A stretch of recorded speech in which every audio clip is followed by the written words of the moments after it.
This case is the SSUPD Meshlicious. Beyond it being a really weird name for a case, it's actually kind of a known brand. You may not recognize the SSUPD, but it's a sister brand of Lee & Lee. And the SSUPD stands for Sunny Side Up Design. Now, as far as the case goes, I'm not going to lie, this is probably the best ITX case I have ever used.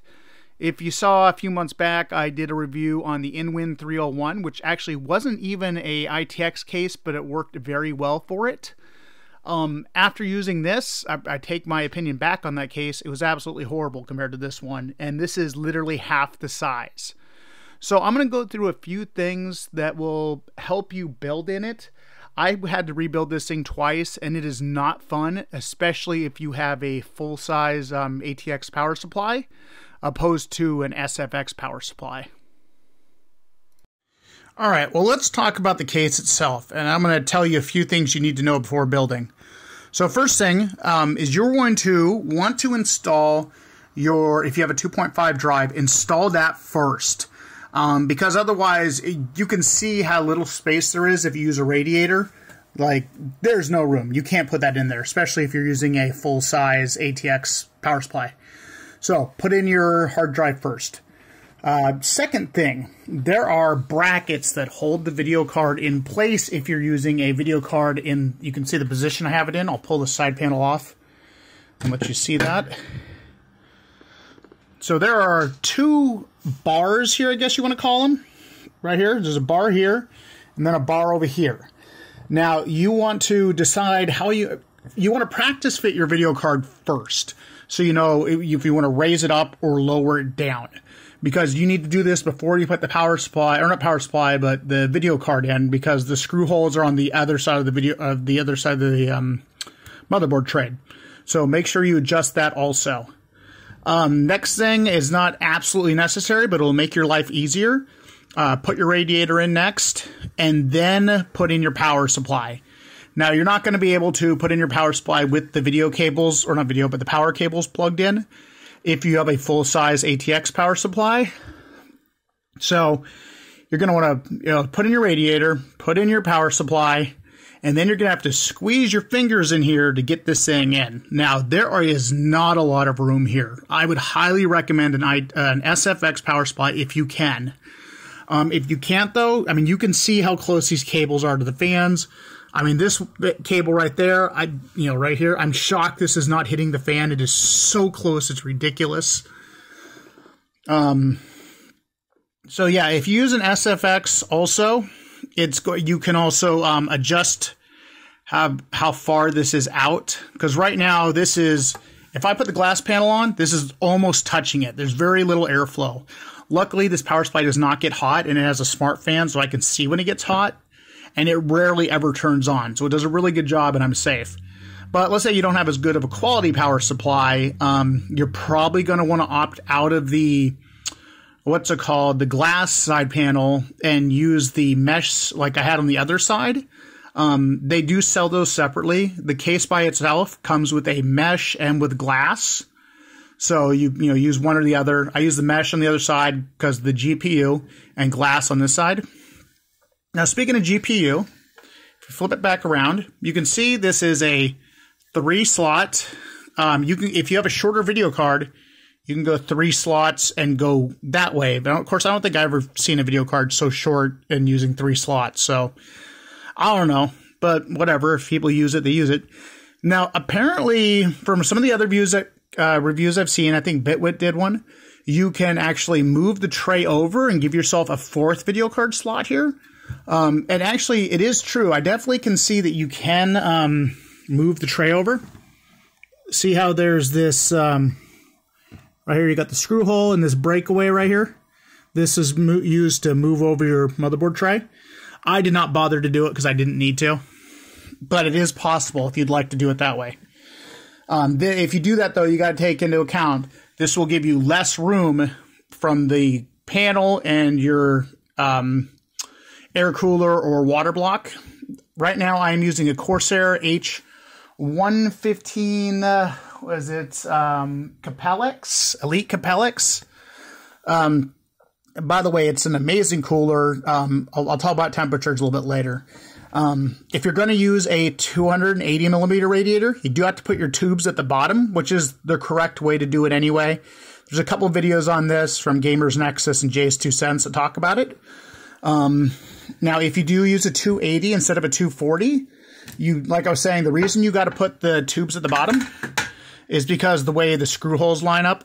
If you put you try to flip it around to put the tubes at top, the tank, come on, focus. Well, you can see come on, get in there.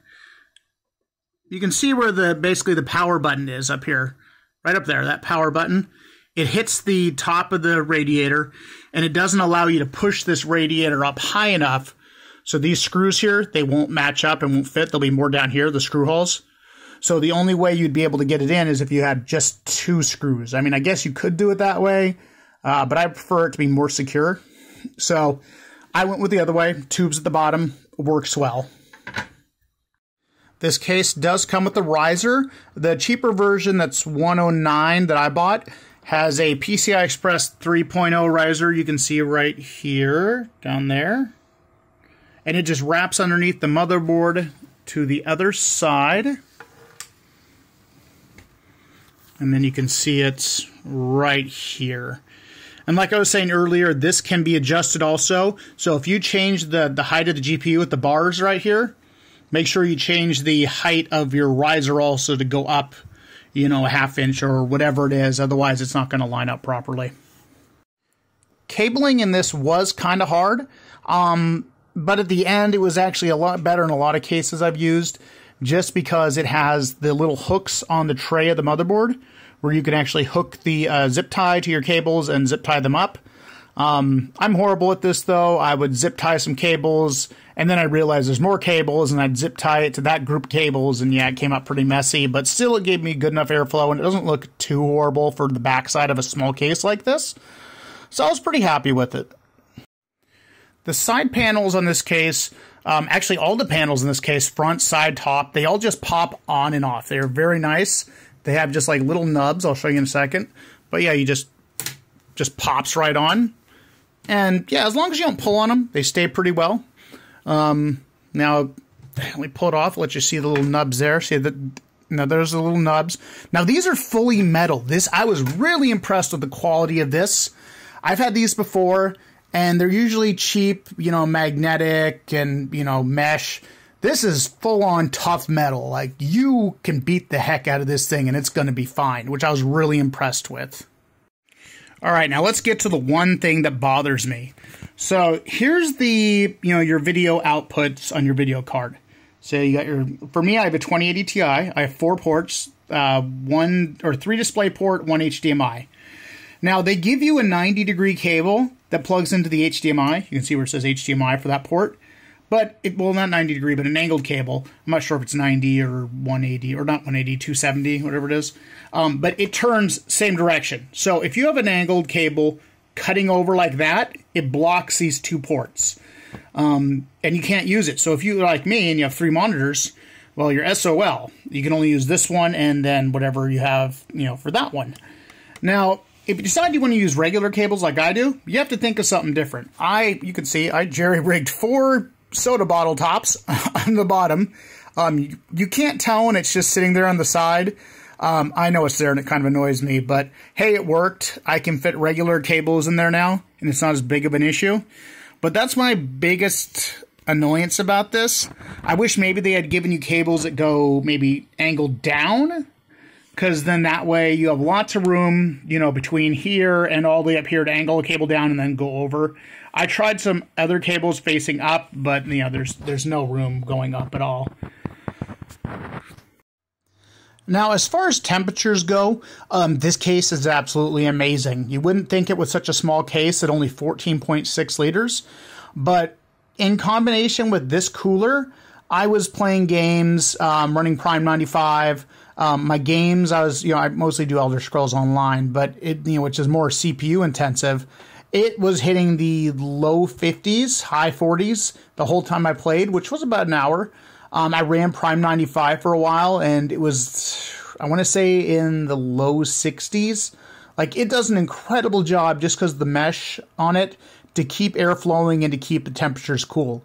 If you're looking for something that looks great and can keep your temperatures down and is a small form factor, I can't think of another case that's better than this one.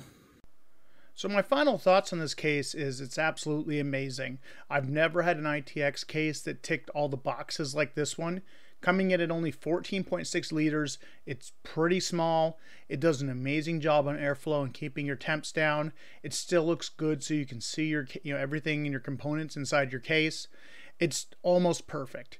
The only thing there, like I was saying, is the video card output on the bottom of the case. If maybe they fix that in a future revision, maybe add some feet to it to extend it, out just a little bit, that would make the case pretty much perfect, I think, in my opinion. So otherwise, if you need a good small form factor case, I would highly recommend this. I don't see any other case out there that's going to do as good of a job. I mean, there are a few other small form factor cases like the Dan case, the Loki Ghost. Those kind of cases are out there, but they're usually like Kickstart cases or on a website where there's a back order for 6 months and it's $400. This case comes in at only $109 for the cheaper version like I got with the PCI Express 3.0 and the glass and the mesh. There is a more expensive one, I believe it's $190, which comes with a PCI Express 4.0 cable if you need it. And I believe it has 2 mesh panels, but I would double check their site to be sure. Otherwise, yeah, amazing case. Highly recommend it. So thanks guys for watching, and I'll see you next time.